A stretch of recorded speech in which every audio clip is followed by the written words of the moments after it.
Sometimes life doesn't break you in one loud moment. It breaks you quietly, with a door closing, and a voice you once trusted saying, "Get out." My name is Eleanor, and when I was 19, my father threw me out of our home.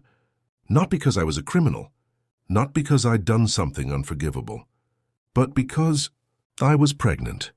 He was a proud man, a military officer, a man who believed reputation was everything. And me, I was just a scared girl who fell in love with the wrong boy. That night, I remember standing in our living room, my hands trembling, a small suitcase in my grip. He didn't even look at me. His voice was cold sharp, like steel cutting through my heart. "You made your choice. Now live with it," I begged him. "Dad, please. I need you. I have nowhere to go." But his eyes, they didn't see his daughter anymore. They saw shame.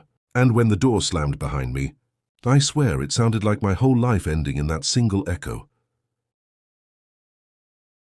The world outside was cold, and so was my new life. I slept in shelters, worked 2 jobs, and somehow raised my little girl. Her name was Lily, and she was the light I held on to when everything else was dark. Sometimes I'd stare at her sleeping and whisper, "You'll never feel unwanted, my love, never." Years passed. I became stronger, fiercer. I studied medicine at night, cleaned hospital floors by day. People laughed at me, a teenage mother dreaming of becoming a doctor.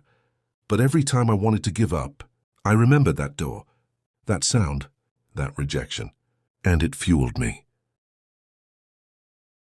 Fast forward 20 years, I was now Dr. Elena Cruz, a cardiac surgeon at St. Mary's Hospital, the same girl who once slept on park benches, now saving lives every single day. I had built a world from ashes, but deep down, I never healed that one wound, the absence of a father's love, until one rainy evening, when fate decided it was time for my past to walk back into my life. I was on a night shift.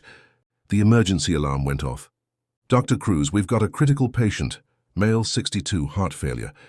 We need you in OR3. I rushed to the operating room. They were rolling the patient in, oxygen mask, tubes, monitors screaming. And then I froze, because lying there pale and fragile under the bright lights was my father, the same man who once turned me away. Now, 20 years later, he was the one lying on my table. Pause, emotional tone drops. Life has a strange way of circling back. Raising a child alone wasn't easy. There were nights I went hungry, just so Noah could eat. I worked as a cleaner during the day and studied nursing at night. People whispered behind my back, "That's the girl who got kicked out by her father." But I kept my head down and worked. Years passed. I became a nurse. Then, with every penny saved and every scholarship begged for, I got into medical school. The day I opened my acceptance letter, I fell to my knees and cried. Not because I'd made it, but because the girl who was once thrown away was finally standing up for herself. Medical school was brutal. Sleepless nights, endless studying, constant failure. There were moments I wanted to quit, but every time I saw my son's little face, holding a cup of coffee at 2 a.m. saying, "You can do it, Mom," I found strength again. Years turned into a decade, and finally, after all the pain, all the struggle, all the lonely nights, I became Dr. Emma Hayes, cardiothoracic surgeon. When they handed me that white coat, I didn't think of success. I thought of a door slamming in the rain, and I promised myself, if I ever stood over a patient's heart again, I'd never let my heart turn cold like his did. But life has a strange way of keeping promises, because one day, the man who broke my heart came back into my life. It was just another Tuesday. The hospital was busy, stretchers rolling, nurses shouting, lights flashing. "Dr. Hayes, emergency in OR2, my assistant called out. Male, mid-60s, massive heart failure. I rushed in, gloves on, mask tight, ready to operate. But when I looked at the patient, my blood ran cold. Even after 20 years, I recognized that face. It was my father, the same man who threw me out into the rain, now lying helpless beneath my hands. For a moment my heart froze. A part of me whispered, "Walk away." But then I heard my son's voice echo in my mind. You didn't fail when Grandpa threw you out, Mom. I took a deep breath and whispered, "Don't you dare die before I forgive you." 4 long hours, cutting, stitching, praying, and then a heartbeat. Steady, strong, alive. When he opened his eyes 2 days later, he looked around, confused. "Where am I?" he asked weakly. I stepped forward.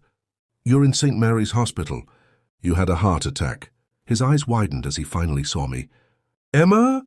I nodded, smiling through tears. "Yes, Dad, it's me, the daughter you threw away, and the surgeon who saved you." He broke down crying. "I don't deserve this," he whispered. "I don't deserve you."